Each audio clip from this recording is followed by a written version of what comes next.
우리 방첩 당국이 일본의 후쿠시마 오염 처리수 방류 직전 북한 대남 공작 조직이 남한의 지하 조직에 반일 반윤석열 정부 시위 강도를 고조하라는 긴급 지령을 내린 것으로 파악하고 수사 중인 것으로 알려졌습니다. 북한의 이러한 지령 이후 실제 어떤 일들이 벌어졌는지 집중 보도합니다.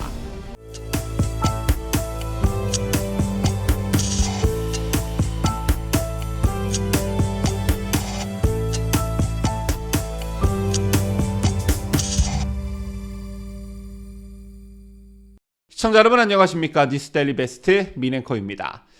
좌파 성향 사람들이 흔히 하는 말이 있죠. 요즘이 어떤 세상인데 간첩 타령하냐? 바로 이 말인데, 간첩은 영화 속에 등장하는 가상의 캐릭터가 아니라 실제 존재합니다. 얼마 전 노조 간판을 달고 간첩 활동을 한 혐의로 민노총 전직 간부 4명이 구속 기소되는 일이 있었습니다. 이들의 사무실과 주거지 등에서 발견된 북한 지령문만 90건으로 역대 간첩 사건 중 최다였습니다. 또 이들이 북한에 보고한 문건 24건도 적발됐다고 하죠. 북한 지령은 한국의 정치 이슈가 있거나 큰 사건이 있을 때마다 하달됐고 주로 반정부 투쟁을 선동하는 그런 내용이었습니다. 실제 작년 헬로윈 참사 때 북한으로부터 하달된 지령문에는 역돈놈들의 퇴진을 요구하는 서명운동, 촛불시위, 추모문화제 같은 항의투쟁을 지속적으로 전개하라며 이게 나라냐, 퇴진이 추모다 같은 구호들을 전면에 내걸라는 구체적 지시까지 담겼는데요. 그런데 북한이 제시한 이 구호는 실제 집회 현장에서 그대로 쓰였습니다. 또 이보다 전인 조국 전 법무부 장관에 대한 수사가 진행되었던 2019년에는 노동자 결의대회 등을 통해 민심을 검찰 개혁에로 최대한 견인해 나가라는 지령을 내렸는데 실제 당시 일부 시민단체들은 조국 수사 반대 집회에서 검찰 개혁을 주장했었습니다.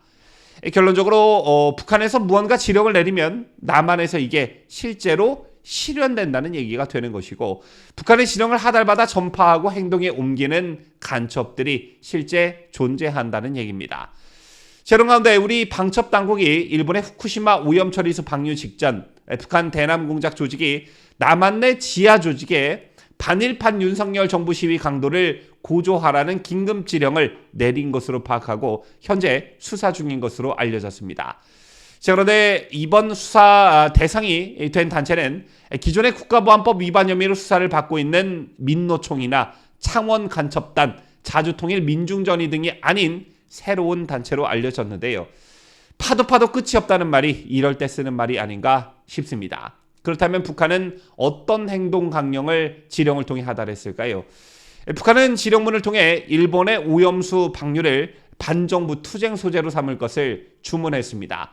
구체적 장소까지 지침을 내렸는데 서울 광화문 광장과 일본 대사관 주변에서 집중적 시위를 벌이라며 광범위한 반일 감정 고조를 요구했습니다.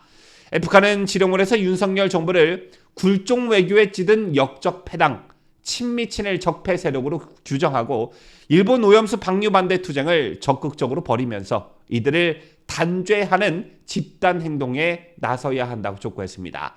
특히 북한은 촛불 항쟁 상징인 광화문 광장과 서울의 일본 대사관 주변을 집중활동지대로 정하고 촛불문화제, 대사관 포위 및 진위 투쟁을 연속적으로 벌이면서 시위 현장에서 반일, 반윤석열 투쟁 강도를 더욱 높여나가야 한다고 강조했습니다. 그러면서 북한은 일본의 오염수 방류를 놓고 정부가 미국과 일본에 협조한 것이라며 한미일 삼각동맹을 강화한 후 이를 통해 한반도 핵전쟁을 불사하려는 보수패당의 노림수라고 주장하기도 했습니다. 이런 북한이 내린 지령의 워딩이 언론에 보도될 정도라면 방첩 당국의 수사가 어느 정도 꽤 진행되어 있고 나름의 증거 자료를 확보한 것으로 보여지는데요. 그런데 영상 초반에서도 말씀드렸다시피 이번에도 역시 북한에서 내린 지령이 남한에서 그대로 실현됐습니다. 일본 정부의 후쿠시마 오염 처리수 방류와 관련해 전국 곳곳에서는 환경단체 등의 항의 집회가 열렸었는데요. 그 중에서도 좌파 성향 단체 대학생들이 일본 대사관에 진입해 시위를 벌이려다 경찰에 연행되는 일이 있었습니다.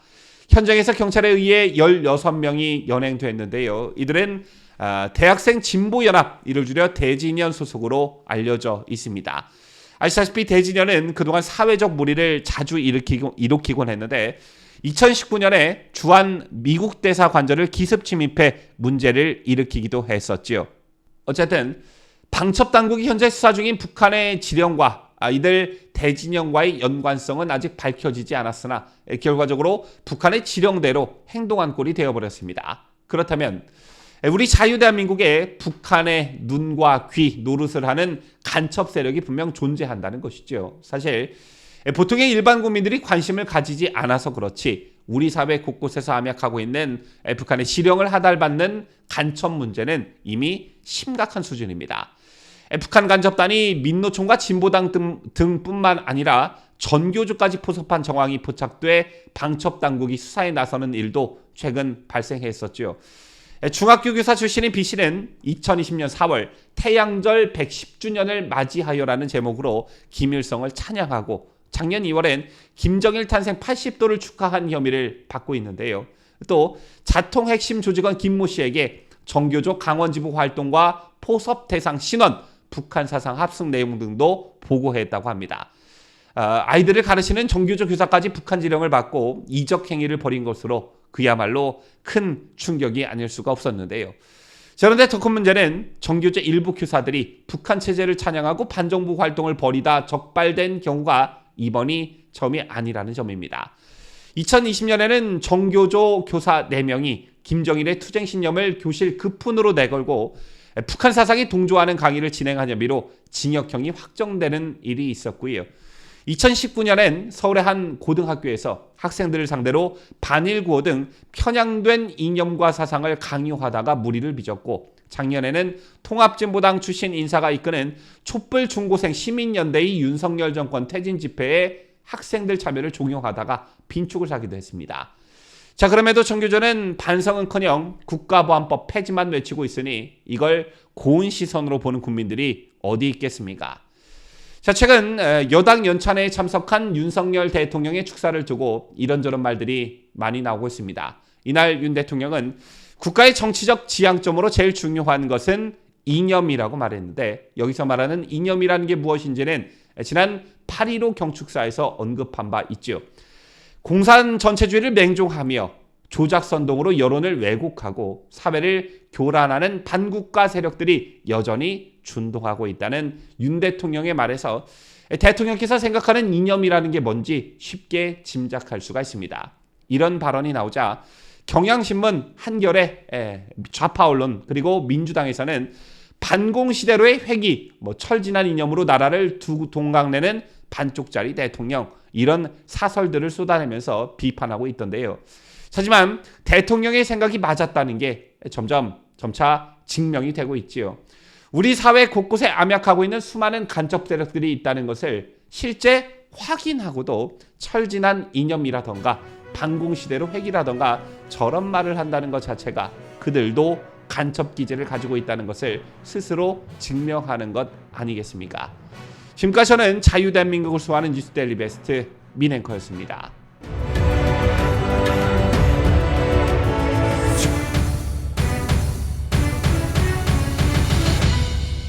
함께해요. 뉴스데일리 베스트.